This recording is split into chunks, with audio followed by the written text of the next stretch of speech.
सबको जय मसीह की।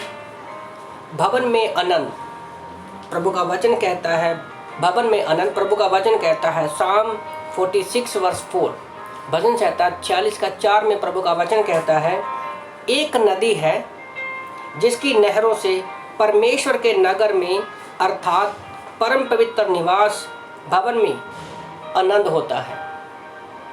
यहाँ पर एक नदी कौन है? वो यीशु मसीह है। और नहरें उसकी धाराएं हैं। नहरों में उसकी एक तरह से धाराएं हैं। और जिसके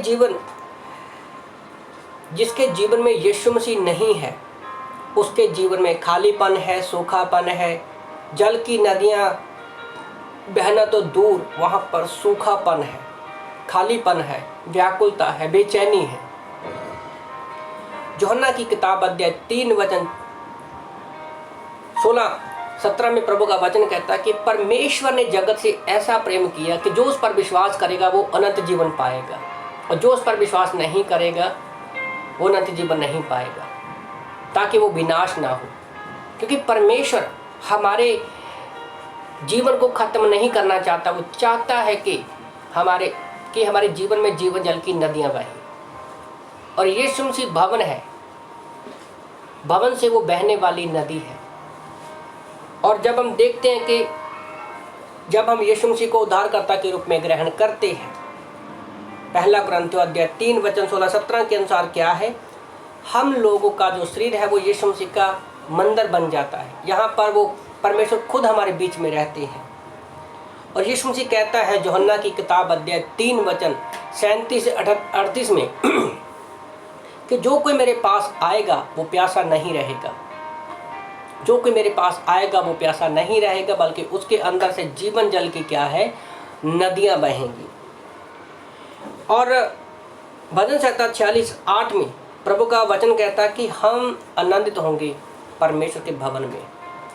जब हम परमेश्वर की उपस्थिति में आते हैं तो हम लोग आनंदित होते हैं। वो कहता है जब अपने भवन में चिकना चिकना हम परमेश्वर के भवन में आते हैं तो परमेश्वर हमें चिकना चिकना भोजन देता है और अपनी सुख की नदी से हमें पिलाएगा।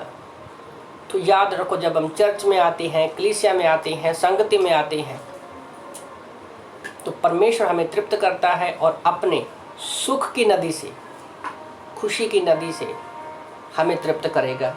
उसी तरह से जब हम वचन पढ़ते हैं, भजन संहिता 65 वर्स 9 65 का 9 में पढ़ते हैं, तो परमेश्वर हमारी अपने भवन में से सुधि लेता है। दूसरा पॉइंट में लिख रहा था कि परमेश्वर अपने भवन में से हमारी सुधि लेता है।